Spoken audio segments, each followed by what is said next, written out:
bardzo dobrze, że im niczego nie brakowało, że rzeczywiście czuli taką troskę, szczególnie ze strony rodziców niemieckiej młodzieży. Jakie różnice zauważa Pani pomiędzy młodzieżą niemiecką a polską? Ja myślę, że tych różnic jest już teraz coraz mniej, ponieważ też mamy większy kontakt z drugą kulturą dzisiaj w dobie i internetu, i większych możliwości podróżowania, zwiedzania świata, więc te różnice się zacierają, ale myślę, że w dalszym ciągu jednak młodzież niemiecka wcześniej styka się może z różnymi aspektami życia. U nas w Polsce wygląda to jeszcze troszeczkę inaczej. Myślę, że jednak tak porównując, nie wiem, czy mogę porównać Was biorących udział w tej młodzieży, wymianie, którzy jesteście w wieku 16 wzwyż i młodzież niemiecką, która właściwie wszyscy są poniżej 16 roku życia, więc to jeszcze właściwie taki trochę wiek dziecięcy, ponieważ mamy tam 12-13-latków. Ale myślę, że zdecydowanie polska młodzież jest bardziej dojrzała, troszeczkę inaczej jednak patrzy na życie. Młodzież niemiecka jest trochę bardziej liberalna,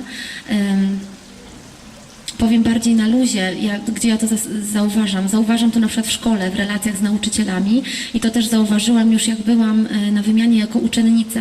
Ich kontakt z nauczycielami jest bardziej partnerski, bardziej taki właśnie na luzie, natomiast u nas to wygląda jeszcze trochę inaczej.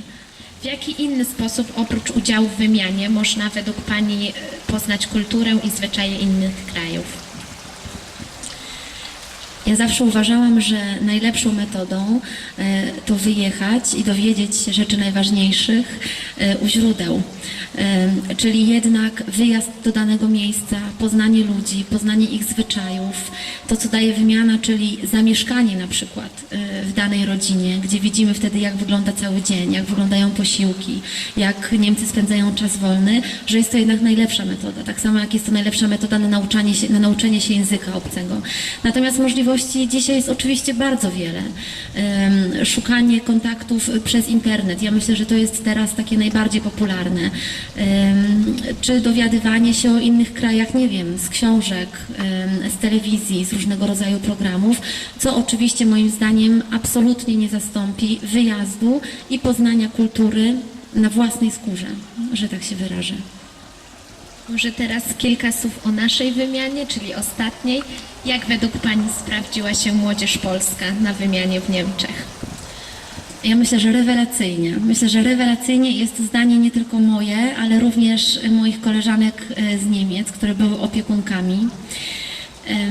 Co mi się najbardziej podobało, to to, że Wy się bardzo zżyliście z Waszymi kolegami i koleżankami. To jest to, co dla mnie jest zawsze najważniejsze i na czym mi najbardziej zależy, a co też z drugiej strony jest zawsze najtrudniej osiągnąć, bo jednak jesteście różni, jesteście dla siebie na początku obcy, jest różnica wieku, różnica mentalności, ale jednak chyba młodość zawsze wygrywa i zawsze potraficie się ze sobą dogadać i tak myślę, że było też teraz. Ja pamiętam ostatni dzień, kiedy się żegnaliście i jak Niemcy naprawdę z łezką w oku machali Wam na pożegnanie. Pamiętam też Wasze reakcje, także dla mnie ta wymiana była szczególna. Zresztą twierdzę tak też po Waszych opowieściach i po Waszych wrażeniach. Po tym, że duża część z Was ma jednak w dalszym ciągu kontakt, od czasu do czasu do siebie piszecie, co niektórzy dostają nawet jakieś upominki. Także ja myślę, że wspaniale sobie poradziliście na tej wymianie. Jestem bardzo zadowolona. A czy Niemcy mieli do nas jakieś zastrzeżenia, uwagi? Nic mi o tym nie wiadomo. Nic mi o tym nie wiadomo, także myślę, że wszystko było w porządku.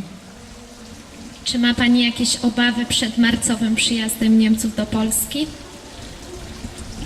Zawsze są jakieś obawy, ponieważ mi bardzo zależy na tym, żeby wszystko wyszło, bardzo mi zależy na tym, żebyście byli zadowoleni, żeby organizacyjnie też się wszystko udało, żeby pokazać Niemcom może trochę inną Polskę, niż ją znają z opowieści, z opowiadań, więc mały lęk mam zawsze. Natomiast wspominając tę wymianę poprzednią, jak byliśmy w Niemczech i znając też Was, nie boję się, że coś będzie nie tak, jeżeli chodzi o młodzież i polską, i o niemiecką. Tego się nie boję. Raczej bardziej jest to taka obawa, czy wszystko nam się uda i czy uda nam się pokazać Niemcom coś pięknego, interesującego, co zapamiętają. Jakie różnice zauważa Pani między Rheinbeck a Kołem? Miasta praktycznie możemy było powiedzieć identyczne, bo o podobnej powierzchni i podobnej liczbie mieszkańców, natomiast diametralnie różne. Ja pamiętam też swoje wrażenia pierwsze, kiedy byłam w Rheinbeck.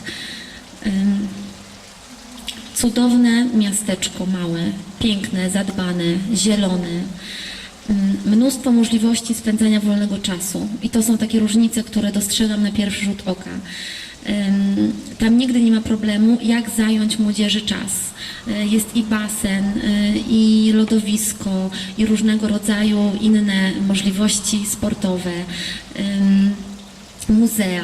Natomiast no, u nas w Kole mamy zawsze problem, co tutaj z niemiecką młodzieżą robić, dlatego zazwyczaj wyjeżdżamy na kilkudniowe wycieczki, żeby pokazać im coś może w większym mieście, w innym zakątku. Więc myślę, że to. No i niestety Koło jest dużo mniej zadbane od Rheinbeck.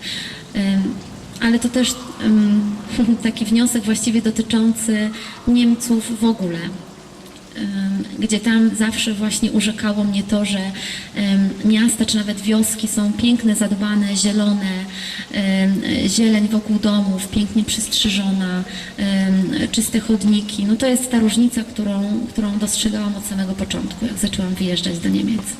Jakie główne różnice dostrzega Pani pomiędzy zwyczajami i kulturą niemiecką od polskiej? Tak jak już mówiłam wcześniej, ja myślę, że z biegiem lat te różnice powoli się zacierają. Dzisiaj właściwie w Unii Europejskiej te kraje europejskie czerpią też od siebie, więc myślę, że wiele jest też podobieństw. Natomiast z takich głównych różnic, co bym mogła wymienić? Na pewno inaczej spędzamy czas wolny. Ja myślę, że Niemcy są tacy bardziej aktywni, bardziej mobilni od nas, co ma związek też no jednak z sytuacją finansową w naszych obu krajach. Co się z tym wiąże? Takie starsze pokolenie osób już niepracujących, będących na emeryturze, też jest jednak diametralnie inne od tego pokolenia u nas w Polsce. Tam to jest rzeczywiście dużo aktywniejsze. Czas emerytury jest to czas, kiedy Niemcy wyjeżdżają, podróżują, zwiedzają, czyli cieszą się życiem po wielu latach ciężkiej pracy. Natomiast w Polsce ze względów, o których powiedziałam już też wcześniej, czyli niestety finansowych, nie możemy sobie na to pozwolić i jednak ta nasza mentalność jest tutaj jeszcze troszeczkę inna. My też czerpiemy wiele rzeczy z kultury niemieckiej. Tak mogę powiedzieć tutaj dla porównania, zwyczaj na przykład przyozdabiania drzewek na Wielkanoc jajkami. Ja teraz to już zauważam w Polsce bardzo często, że w domach są drzewka tak właśnie przyozdobione, czego kilka lat temu jeszcze w ogóle nie widziałam. Natomiast w Niemczech było to naturalne, że tak właśnie się świętuje. Z drugiej strony też Niemcy na przykład uroczyściej, przynajmniej tak zewnętrznie, obchodzą Adwent, czas Adwentu od nas, ale też z drugiej strony jednak ta nasza religijność jest inna. Myślę, że Polska jest krajem, gdzie wiarę się jeszcze tak naprawdę praktykuje, natomiast w Niemczech no, wygląda to troszeczkę inaczej. Dziękuję bardzo.